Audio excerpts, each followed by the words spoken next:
What's up, y'all? It's Kelly Matthews. Welcome to my YouTube channel. Today, we're gonna talk about everything you need to know about squatting. Let's get started.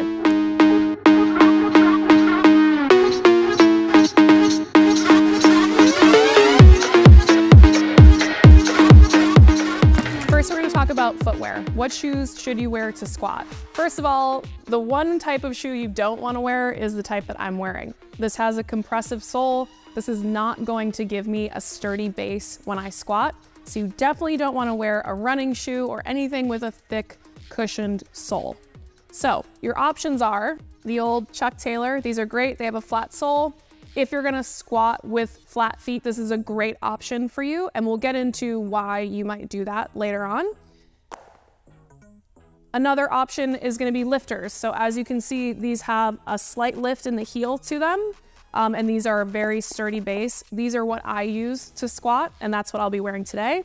You could also wear a CrossFit shoe, which is gonna be a zero drop, flat, good shoe for squatting. When it comes to accessories, you'll often see people use lifting belts. I'm not gonna use one today. It's a tool to help you increase your intra-abdominal pressure, so you can just be a little tighter through your trunk and it helps you lift heavier. This is a Velcro belt. This is gonna be a little less stable than your traditional belt here that has the loops and the buckles. There's also a lever belt. You just wanna make sure that it's nice and tight and that you can really push your belly up against it. But that's more as you get into advanced squatting. We're just gonna go through the basics today. The first thing you're gonna need to do when you approach the bar is set the bar height. So you're gonna take the bar out of the rack and we're gonna set up the J-hooks. It's really important that you don't set the J-hooks too high. You don't wanna have to come up onto your tippy toes in order for you to be able to take the bar out of the rack. Generally speaking, a good rule of thumb is lining up the bottom of the J-hook with the front of your shoulder here. So as you can see, the bar is at the right height for me. Let's talk about bar position. We have high bar position and we have low bar position. High bar is gonna sit right on your upper traps, okay? Right at the base of your neck, you have this kind of cushion for a muscle. This is how you'll often learn how to squat, is in a high bar position. So I'm gonna step under the bar, it's gonna sit right on my traps, and that's where the bar is gonna sit. If I'm doing low bar, which is what I do for my squats, it's gonna go closer to the shoulder blade when you set up. So you'll come under the bar and it's gonna sit just slightly lower. As you can see, high bar was up here, low bar, we're gonna slide it lower. When it comes to your arm position or your hand position, that's personal preference, as is the bar position in general. High bar might feel great for you, low bar might feel great for somebody else. When it comes to hand position, as long as you're able to keep tension and really wedge yourself under the bar, it doesn't matter how far apart your hands are. I'm gonna demonstrate high bar and then I'm gonna go into low bar. But first I wanna talk about why you're squatting. Are you squatting to squat as heavy as you possibly can, so coming from more of a powerlifting background, or are you squatting to train your quads? Those are two entirely different things. So if you're training to train your quads, you need to get into deep knee flexion. And that's something that you're gonna want to have probably an elevated heel, or you could use a squat wedge.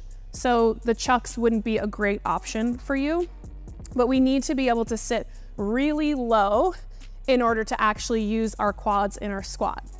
If you're trying to just lift as heavy as you possibly can, you're gonna find a stance that works for you. You'll see some people take a really wide stance and they're gonna sit their butt way back and just get to parallel. As you can see, quads aren't doing much here. You're gonna get a lot more glute adductor hamstring involvement there. So let's walk through the high bar squat first. I'm gonna get set up. Make sure you don't get your hair caught in the bar. You'll start here. You're gonna take a 3-step walk back. So when you take the bar out, you're gonna take 1, 2, and then a 3rd step to kind of adjust and make sure that your feet are in the right spot. The biggest difference between the high bar and the low bar squat is gonna be your torso angle. So when I squat down, you're gonna see I'm able to keep my torso really upright here. And that's just gonna kind of change the dynamic of the squat. I'm sitting really low and I can train the quads pretty well here.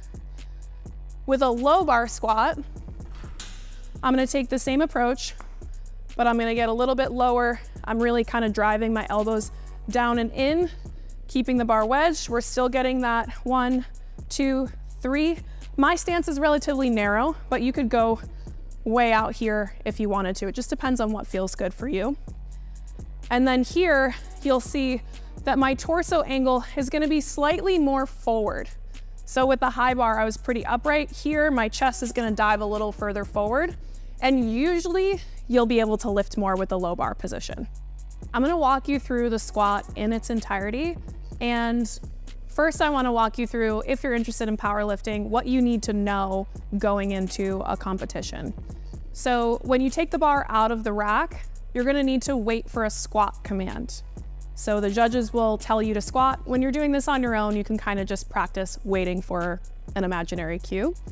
You need to break parallel.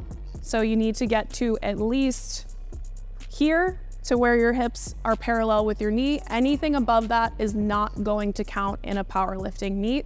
And then you have to wait for them to tell you to rack the bar. So when you stand up and you're extended at the top, you have to wait for a rack. So just some small things that you need to know if you're interested in powerlifting. Let's walk through the whole squat. So I'm gonna get underneath the bar, get into either my high bar or low bar position. I'm gonna make sure you're really wedged under the bar. You can see I'm pulling my elbows in, kind of squeezing my shoulder blades, and then I'm gonna pop the bar up, take my 3 steps back. And then one really important thing here is you need to take a big breath in. You're gonna drive your ribs down and tuck your tail a little bit and make sure that you're really, really bracing through your torso, through your core, okay? So big breath in, hold it, and then I'm gonna come down.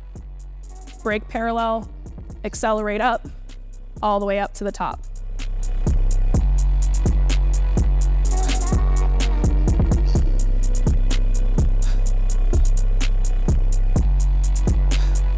And then to rack the bar, take steps forward, land it in the J-hooks, and then step out safely. I'm gonna do some reps so you guys can see it in real time from a few different angles.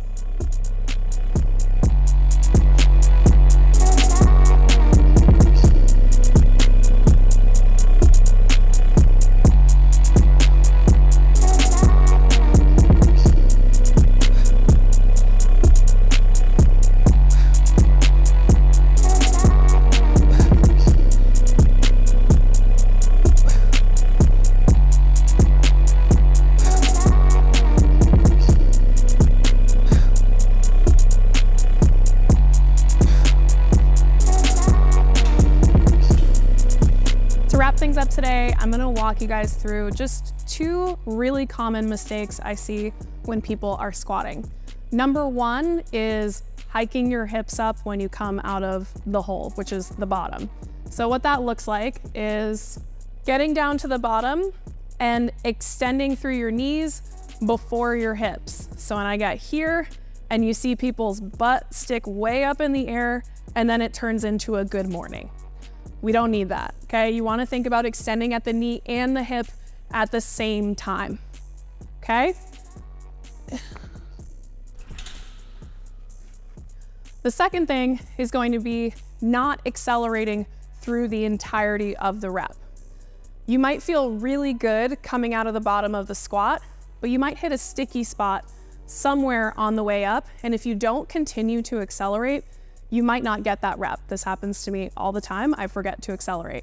So what you wanna think about doing is when you get to the bottom, you might get a little bounce out of the bottom, which can be good.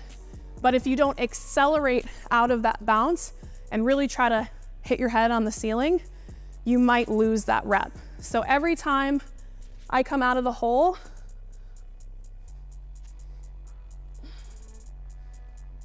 you get down to the bottom. I have a relatively bouncy squat, so I'll bounce and then I drive up as fast as I can. Regardless of how heavy the weight is, if it's a warm up or if it's a max rep, I'm accelerating as fast as I possibly can all the way to the top. That's gonna be it for today. Thank you guys for joining me. If you want more fitness content, please subscribe to my channel, or you can find me on Instagram and TikTok at Kelly L. Matthews. Thanks guys, I'll see you soon.